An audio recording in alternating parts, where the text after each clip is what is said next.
Perkenalkan, nama saya Hana Seril Abigail Silalahi dari kelas PSB 24A dengan NIM 4243220045. Di sini saya akan mengulas novel yang berjudul Tentang Kamu untuk memenuhi salah satu mata kuliah umum bahasa Indonesia. Bagian yang pertama adalah identitas. Judul novel yaitu Tentang Kamu, penulisnya Terelie, penerbitnya Republik Penerbit, tahun terbitnya 2016, kota terbitnya Jakarta, genrenya fiksi, romantis serta menginspiratif, jumlah halamannya 524 halaman, ISBN-nya 978602082241. Bagian yang kedua adalah orientasi. Cerita ini dimulai di kota London, Inggris, lebih tepatnya itu di kantor firma hukum internasional Thomson dan Co.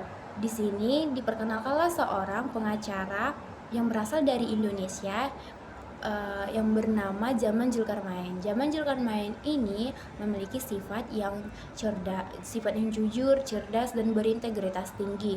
Nah, Jaman ditugaskan oleh atasannya Sir Thompson untuk melakukan misi yang sangat besar karena misinya ini harus diselesaikan dalam jangka waktu yang singkat. Kemudian Jaman ini ditugaskan untuk menangani masalah tentang harta warisan seorang wanita migran asal Indonesia yang baru saja meninggal dunia di Paris, Prancis, di tempat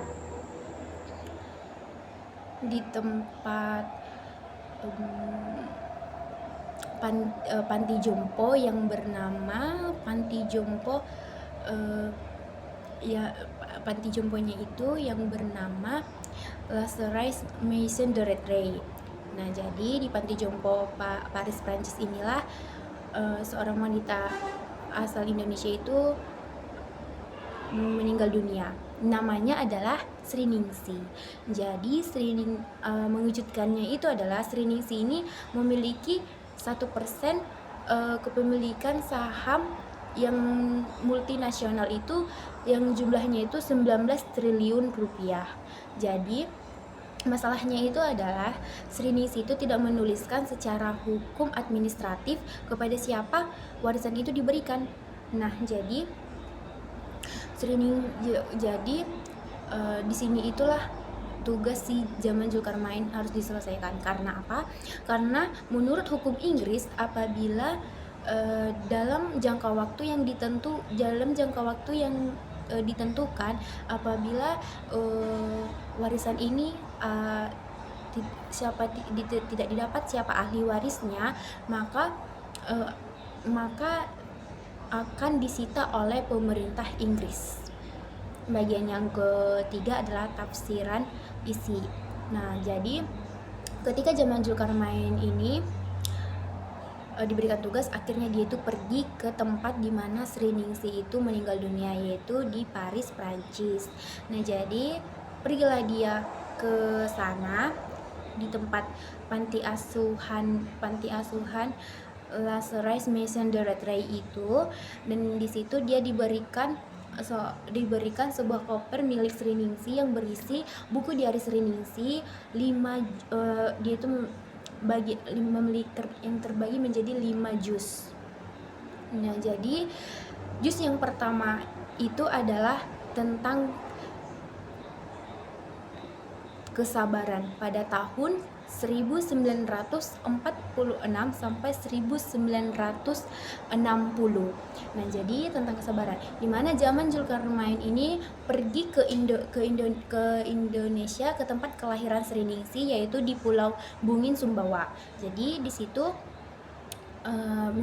di situ ia melihat bahwa sesuai dengan buku diari Sri Ningsi juga, bahwa di Pulau Sumbawa itu merupakan dengan pulau nelayan yang padat penduduk. Padat penduduk maksudnya di situ adalah rumahnya itu, rumah yang satu dengan rumah yang lain itu berdekat-dekatan gitu. Jadi atapnya saja itu bisa kayak nyatu sama rumah yang sebelahnya lagi. Dan rumah ini berdiri di atas batu karang yang sudah mati begitu. Dan faktanya lagi bahwa kambing di sana mau makan kertas koran atau sisa-sisa organik dari warga untuk dapat hidup. Nah, disinilah Zaman bertemu dengan Pak Tua Ode yang mengenal Sri Ningsih ketika kecil. Jadi Pak Tua Ode ini menceritakan bahwa ibunya yang bernama Rahayu meninggal dunia sesaat setelah melahirkan Sri Ningsih. Kemudian ayahnya bernama Nugroho menikah lagi dengan seorang perempuan yang bernama Nusi Marata. Jadi pernikahan antara Nugroho dan Nusi Marata ini lahirlah seorang anak yang bernama Tilamuta. Jadi Sri Ningsih ini punya adik tiri yang bernama Tilamuta. Nah, di sini itu ternyata ada juga kejadian di mana ayah Sri Ningsih ini meninggal dunia dalam kecelakaan laut karena ayahnya ini bekerja di laut. Jadi meninggal di laut, dan ibu tirinya ini sangat membenci si Sri Ningsih ini. Bahkan ketika ayahnya meninggal saja, si Nusi Marata ini mengatakan bahwa engkau itu anak yang terkutuk, seperti itu. Bahkan sikap antara Nusi Marata kepada Sri Ningsih ini berbeda dengan Tilamuta. Jadi ada perbedaan seperti itu. Dan makin menjadi-jadi ketika ayahnya si Nugroho ini meninggal dunia. Di situ perlakuan yang Nusi Marata yang sudah kejam semakin kejam. Bahkan dia itu mau menganiaya Sri Ningsih. Maksudnya itu dalam kayak mencubit, dia itu mau memukul Sri Ningsih kecil. Jadi Sri Ningsih itu disinilah dia diuji kesabarannya. Dan di akhir dari juz ini diceritakanlah bahwa terjadi pula kejadian kebakaran, di mana kebakaran ini juga menimpa rumah dari kediaman Nugroho, yaitu di rumah yang tempatnya Sri Ningsih ini. Jadi karena kan rumah yang berada di pulau itu saling berdekat-dekatan, jadi apabila rumah yang satu terbakar dengan sangat cepat, rumah yang di sampingnya atau rumah yang sebelahnya itu akan cepat terbakar, jadi cepat tersebar dan rumah Sri Ningsih terkena. Jadi Sri Ningsih ini hanya bisa berhasil menyelamatkan adiknya Tilamuta, sementara ibu tirinya ini yang bernama Nusi Marata ini, dia itu nggak berhasil diselamatkan karena luka bakar yang serius, jadi nggak bisa berhasil diselamatkan. Nah, jadi ada beberapa warga juga yang mengusir Sri Ningsih ini karena karena Sri Ningsih itu dianggap sebagai anak yang terkutuk. Jadi Sri Ningsih dan adiknya Tilamuta itu pergi ke Jawa Tengah. Lanjut di bagian juz yang kedua, dalam diari Sri Ningsih itu tentang persahabatan pada tahun 1961 sampai 1966. Nah, di sini zaman Zulkarnain itu pergi ke pesantren atau madrasah, di mana tempat Sri Ningsih pernah menuntut ilmu dan juga di situ dia pernah menyambung hidupnya bersama adiknya Tilamuta. Nah, di sini itu juga Sri Ningsih itu punya seorang sahabatnya namanya Nur Aini. Jadi Nur Aini merupakan seorang sahabat yang sudah dekat, bahkan bahkan sudah dipercayai oleh Sri Ningsih karena Nur Aini ini menerima Sri Ningsih apa adanya, seperti itu. Kayak awal Sri Ningsih datang ke pesantren itu, Nur Aini sudah menerima dia padanya. Bahkan dalam masa kelamnya Nur Aini ini masih mau menemani Sri Ningsih. Nah, di pesantren ini pula itu terjadi ujian bagi Sri Ningsih, di mana Sri Ningsih itu harus bertemu dengan orang yang bernama Sulastri. Sulastri ini merupakan orang yang iri terhadap kecerdasan dari Sri Ningsih. Jadi Sulastri ini itu pada kejadian gejala konflik pada tahun 1965 terjadi gejala konflik di mana Sulastri dan suaminya ini berencana untuk membakar pesantren. Nah, di mana dia untuk membakar pesantren tersebut, dan ternyata Kiai Masum, adiknya sendiri juga Tilamuta terbakar dalam kejadian ikut juga meninggal dunia pada kejadian itu karena merasa trauma dan juga penuh dengan harus menjalaninya dengan kesabaran, bahkan juga harus menghindari untuk si Sulastri ini, karena dalam pengadilan juga sekalipun si Sriningsih sudah memaafkan Sulastri dan tidak ingin membalaskan dendamnya. Jadi Sriningsih itu pergi ke Jakarta. Masuklah ke dalam buku diari ketiga Sriningsih pada juz ketiga tentang ketabahan hati pada tahun 1967 sampai 1979. Nah, di sini zaman Zulkarnain itu di sinilah fase tentang kehidupan Sriningsih dimulai dari nol lagi, dimana Sriningsih itu harus bekerja dengan sangat keras. Sifat dari Sriningsih juga ini bekerja yang sangat keras seperti itu. Dia itu tetap teguh, keteguhan hatinya sangat luar biasa. Jadi Sriningsih itu bekerja mulai dari mencuci pakaian orang, kemudian dia tuh berdagang di kaki lima, bahkan dia itu berhasil mendirikan sebuah pabrik sabun cuci piring. Nah, nama pabriknya ini diberikan nama Rahayu karena nama Rahayu tadi kan nama ibunya sendiri, nama ibu Sriningsih, ibu kandung Sriningsih. Jadi dia cinta sama ibunya, jadi boleh namanya Rahayu. Nah, karena itu setelah itu nggak berhenti di situ, ternyata Sulastri datang lagi mengancam si Sriningsih ini. Dia mengancam untuk menghancurkan hidup si Sriningsih, dan pada akhirnya Sriningsih ini menjual pabrik sabun cuci piringnya itu.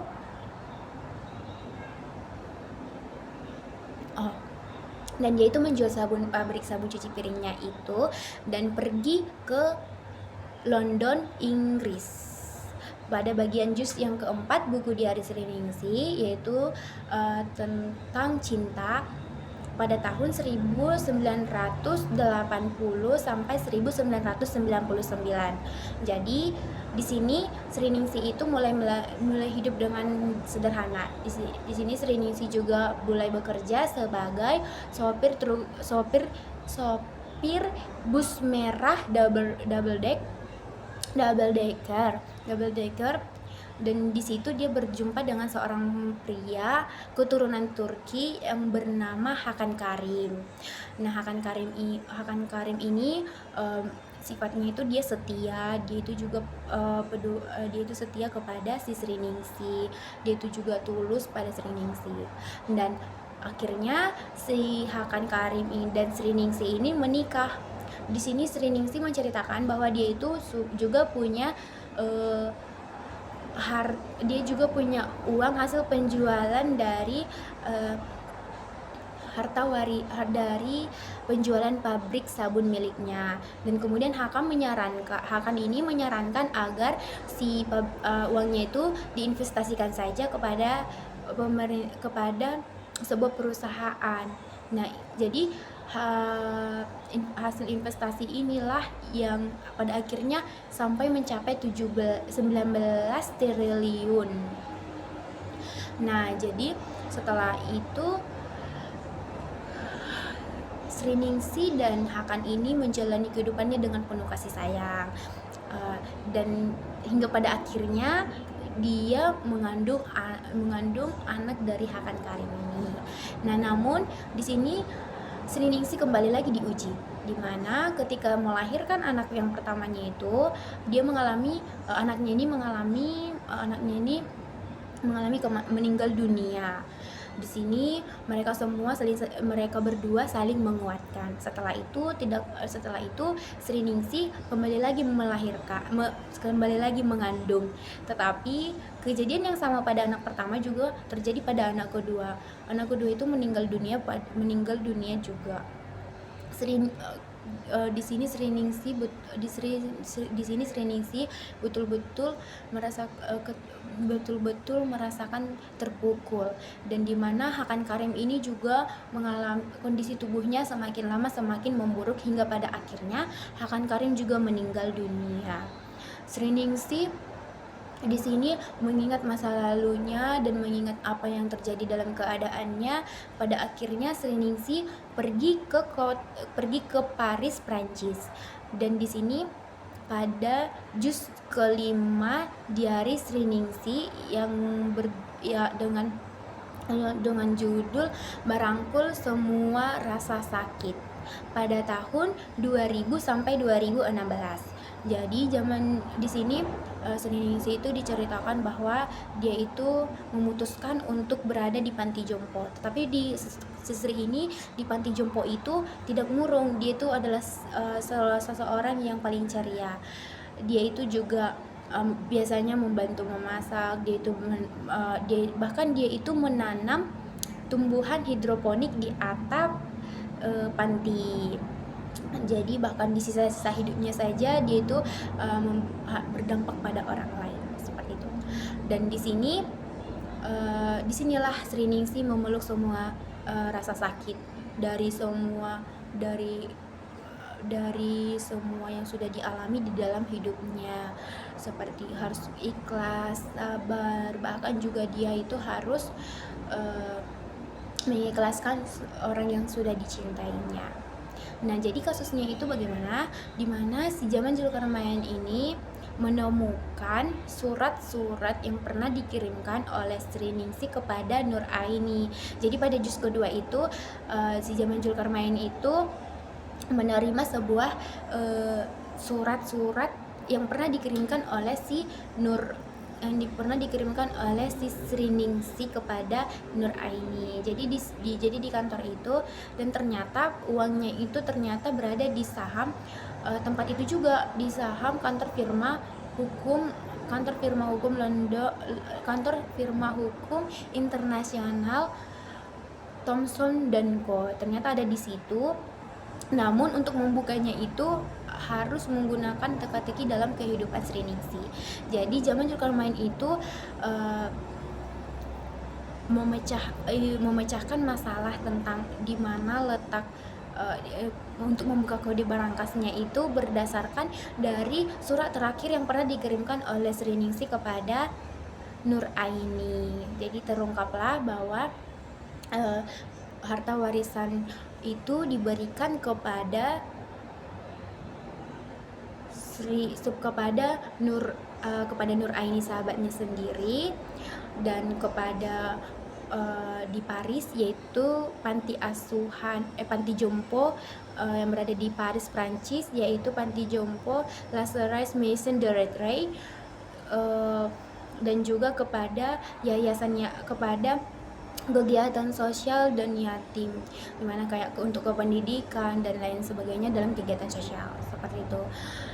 Dan di sini firma hukum Thomson dan Co itu berhasil memenangkan atau menuntaskan masalah harta warisan itu, dan berhasil juga mengalahkan firma hukum lainnya yang ingin merebut harta warisan dari Sri Ningsih, di mana pada saat di situ itu di dalam pengadilan itu dibawalah seorang wanita tua yang mengaku-ngaku sebagai Tilamuta, adik tiri Sri Ningsih.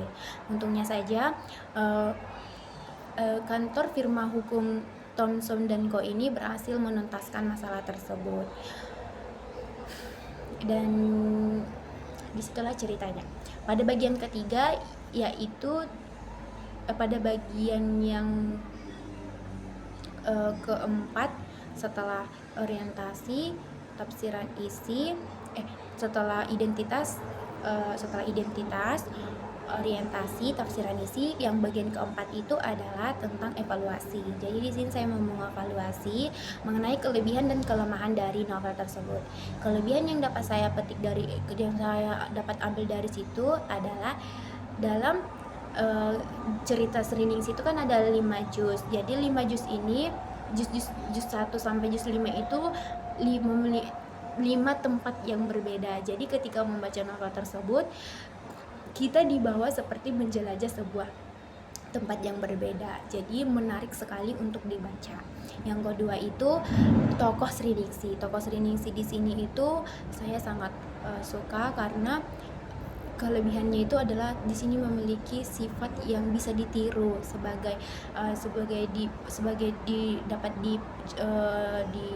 dapat dicontoh karena sikap ketulusan, keikhlasan, kesabaran yang dimiliki Sri Ningsih. Yang ketiga itu gaya bahasanya. Gaya bahasanya itu sederhana sehingga lebih mudah dipahami, dan juga ada juga kejutan-kejutan atau plot twist yang ada pada novel tersebut. Bahkan juga bukan hanya itu saja, sebenarnya semua tulisan karya Terelie ini memang sangat bagus, dan tidak hanya di novel ini saja, tapi di novel sebelum yang lainnya juga memang karya Terelie sangat bagus. Yang kekurangannya itu, saya mengambil kekurangannya ini hanya sedikit saja, karena saya pun bingung apa aja kekurangannya, karena menurut saya novel ini sudah sangat bagus. Dimana kekurangannya itu mengenai uang 19 triliun. Menurut saya itu terlalu kurang realistis. 19 triliun memang aset, memang investasi, tapi saya kurang paham tentang ekonomi. Tapi menurut saya 19 triliun itu terlalu realistis. Yang kedua, alur cerita dari Sri Ningsih, di mana Sri Ningsih itu selalu mengalami yang namanya penderitaan. Dalam setiap juz di Hari Milik Sri ini, dalam setiap akhirnya dia selalu mengalami yang namanya penderitaan.